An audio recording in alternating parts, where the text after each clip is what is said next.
नटराज शिवजी का एक नाम है उस रूप में जिसमें वह सबसे उत्तम नर्तक हैं। नटराज शिव का स्वरूप न सिर्फ उनके संपूर्ण काल एवं स्थान को ही दर्शाता है, अपितु ये भी बिना किसी संशय स्थापित करता है कि ब्रह्मांड में स्थित सारा जीवन, उनकी गति, कंपन तथा ब्रह्मांड से परे शून्य की निःशब्दता सभी कुछ एक शिव में ही निहित है। नटराज दो शब्दों के समावेश से बना है, नट अर्थात कला और राज। इस स्वरूप में शिव कलाओं के आधार हैं। शिव का तांडव नृत्य प्रसिद्ध है। शिव के तांडव के दो स्वरूप हैं। पहला उनके क्रोध का परिचायक प्रलयकारी रौद्र तांडव तथा दूसरा आनंद प्रदान करने वाला आनंद तांडव। पर ज्यादातर लोग तांडव शब्द को शिव के क्रोध का पर्याय ही मानते हैं। रौद्र तांडव करने वाले शिव रुद्र कहे जाते हैं, आनंद तांडव करने वाले शिव नटराज। प्राचीन आचार्यों के मतानुसार शिव के आनंद तांडव से ही सृष्टि अस्तित्व में आती है तथा उनके रौद्र तांडव में सृष्टि का विलय हो जाता है।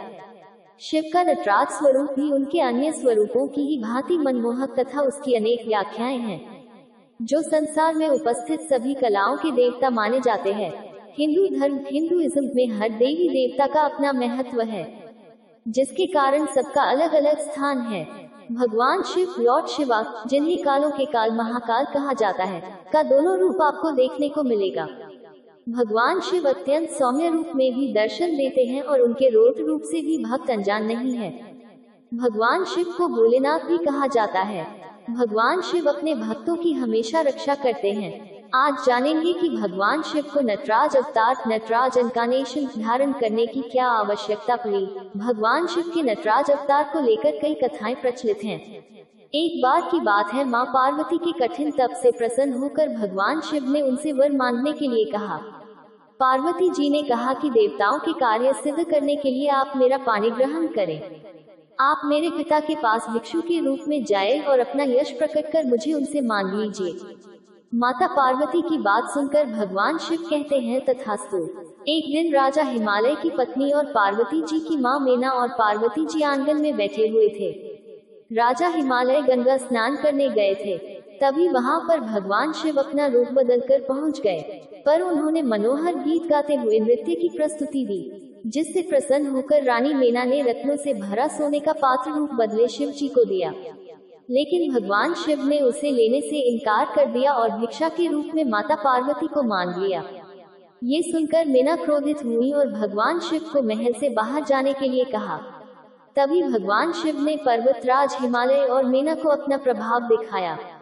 उन्हें भगवान शिव कभी विष्णु रूप में दिखते, कभी ब्रह्मा रूप में दिखते और कभी सूर्य रूप में दिखाई देते। फिर वह परम तेजस्वी रुद्र रूप धारण कर माता पार्वती के साथ मनोहर परिहास करते हुए दिखाई दिए। उन्होंने पर्वतराज हिमालय से भिक्षा में पार्वती को ही मांगा और अंतर्ध्यान हो गए। राजा हिमालय और मेना ये सब देख अचंभित हो गए और उन्होंने कहा कि भगवान शिव को हमें अपनी कन्या पार्वती दे देना चाहिए। इस तरह माता पार्वती की मनोकामना पूर्ण करने के लिए भगवान शिव ने नटराज अवतार धारण किया। तारगम नाम के एक निर्जन स्थान पर कुछ साधु निवास करते थे, जिनको अपनी विद्या पर बहुत अभिमान था। वहां पर रहने वाले लोगों को तुच्छ समझकर उन्हें काफी परेशान करते थे।